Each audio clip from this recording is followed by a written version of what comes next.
नमस्कार साथियों। तो साथियों, आज की इस वीडियो में हम आपको रेलवे ग्रुप डी 2025 के लिए क्लास 5 करवाने वाले हैं साइंस विज्ञान की, जिसमें हम आपको प्रीवियस ईयर के सभी क्वेश्चन करवाने वाले हैं। और साथियों, पिछली जो वीडियो क्लास हो चुकी हैं उनको आप चैनल पर विजिट करके जरूर देख सकते हैं। और साथियों, इनकी आपको डेली की डेली पीडीएफ भी फ्री में प्रोवाइड की जा रही है, जिससे कि आप लोग दोबारा से रिवीजन कर सकें। साथियों, ये पीडीएफ आपको कैसे मिलेगी ये आपको वीडियो में बता दिया जाएगा। उससे पहले आप लोगों को इस वीडियो को पूरा देखना होगा, क्योंकि ये सारे क्वेश्चन आपके रेलवे ग्रुप डी के लिए बहुत ही ज़्यादा इंपॉर्टेंट हैं। तो साथियों, आगे बढ़ने से पहले जल्दी से आप लोग भी वीडियो को लाइक और चैनल सब्सक्राइब करके नोटिफिकेशन को ऑन कर दो, जिससे किसी तरह की वीडियो की नोटिफिकेशन सबसे पहले आप लोगों तक पहुंच सके। तो चलिए साथियों, स्टार्ट करते हैं। क्वेश्चन नंबर 1, कैथोड किरण प्रयोग पहली बार किसके द्वारा किया गया था? तो बताइए साथियों, किसके द्वारा किया गया था? तो साथियों, आंसर होगा ऑप्शन सी, जे थॉमसन के द्वारा। साथियों, कैथोड किरण प्रयोग सबसे पहले जे थॉमसन के द्वारा किया गया था। ठीक है। और साथियों, जे थॉमसन ने इलेक्ट्रॉन की खोज की थी। ठीक है। क्वेश्चन नंबर 2, निम्नलिखित तत्वों में से किसकी परमाणु संख्या 7 होती है? तो बताइए साथियों, किसकी परमाणु संख्या 7 होती है? तो आंसर होगा ऑप्शन बी, नाइट्रोजन। साथियों, नाइट्रोजन की परमाणु संख्या 7 होती है।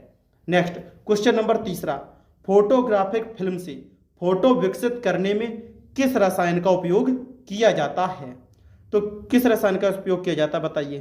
तो साथियों, आंसर होगा ऑप्शन सी, सिल्वर ब्रोमाइड। साथियों, फोटोग्राफिक फिल्म से फोटो विकसित करने में सिल्वर ब्रोमाइड रसायन का प्रयोग किया जाता है। क्वेश्चन नंबर 4, इनमें से किस धातु का इलेक्ट्रॉनिक विन्यास 284 है? तो साथियों, इसका सही आंसर क्या होगा? साथियों, आंसर होगा ऑप्शन डी, SI, सिलिकॉन। साथियों, इसका इलेक्ट्रॉनिक विन्यास 284 होता है और परमाणु क्रमांक 14 होता है। नेक्स्ट, क्वेश्चन नंबर 5, मानव शरीर की किस कोशिका में केंद्रक नहीं होता है? तो साथियों, इसका आंसर क्या है? आंसर होगा ऑप्शन सी, लाल रुधिर कणिका या फिर लाल रुधिर कोशिका। साथियों, हमारी आरबीसी में केंद्रक नहीं होता है, लेकिन एक अपवाद है कि ऊंट और लामा की आरबीसी में केंद्रक पाया जाता है। ठीक है, याद रखना। नेक्स्ट, क्वेश्चन नंबर 6, जीवों के वैज्ञानिक नामकरण की पद्धति किसके द्वारा शुरू की गई थी? तो बताइए साथियों, किसके द्वारा शुरू की गई थी कि ये मतलब इनका नाम, वैज्ञानिक नाम क्या होगा? तो आंसर होगा ऑप्शन डी, कैरोलस लीनियस ने। साथियों, कैरोलस लीनियस ने यह पद्धति शुरू की थी कि हर जीवों का एक वैज्ञानिक नाम होगा। नेक्स्ट, क्वेश्चन नंबर 7, निम्नलिखित में से कौन सा शरीर कोशिकाओं की 2 परतों से बना है? तो बताइए साथियों, कौन सा ऐसा शरीर है जो कोशिका की 2 परतों से बना है? तो साथियों, इसका जो आंसर होगा यह है ऑप्शन डी, हाइड्रा।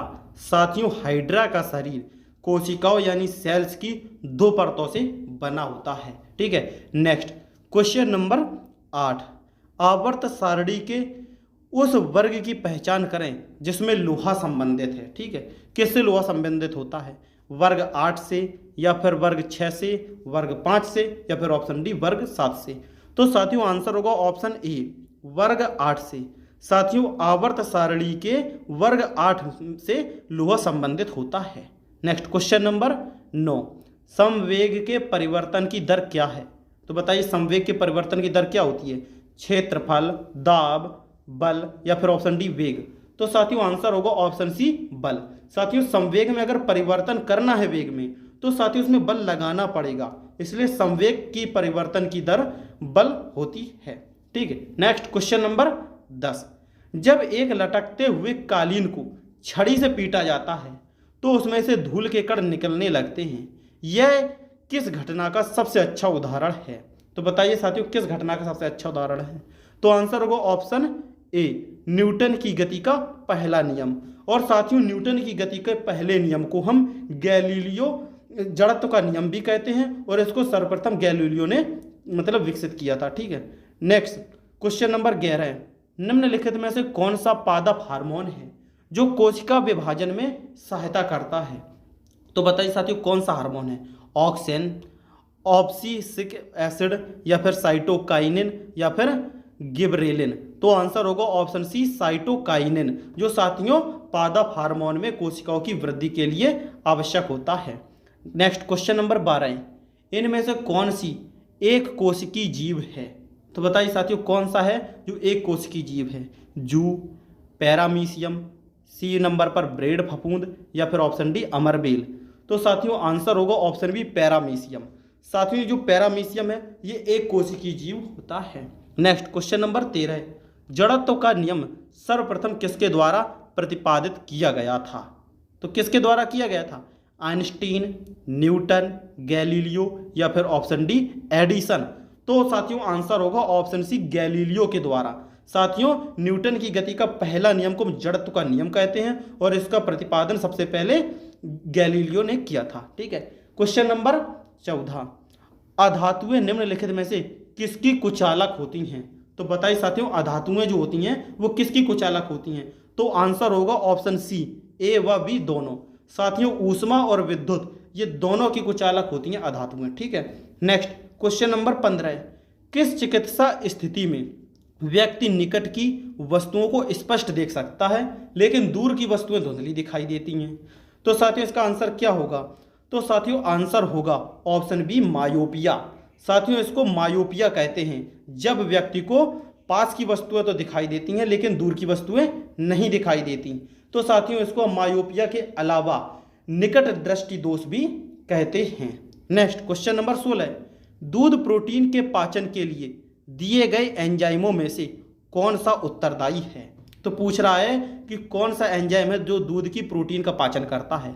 तो आंसर होगा option D rennin.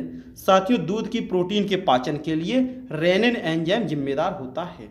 Next question number 17, निम्नलिखित में से कौन सा एक पौधा मांसाहारी होता है? तो बताइए कौन सा पौधा होता है जो मांसाहारी होता है?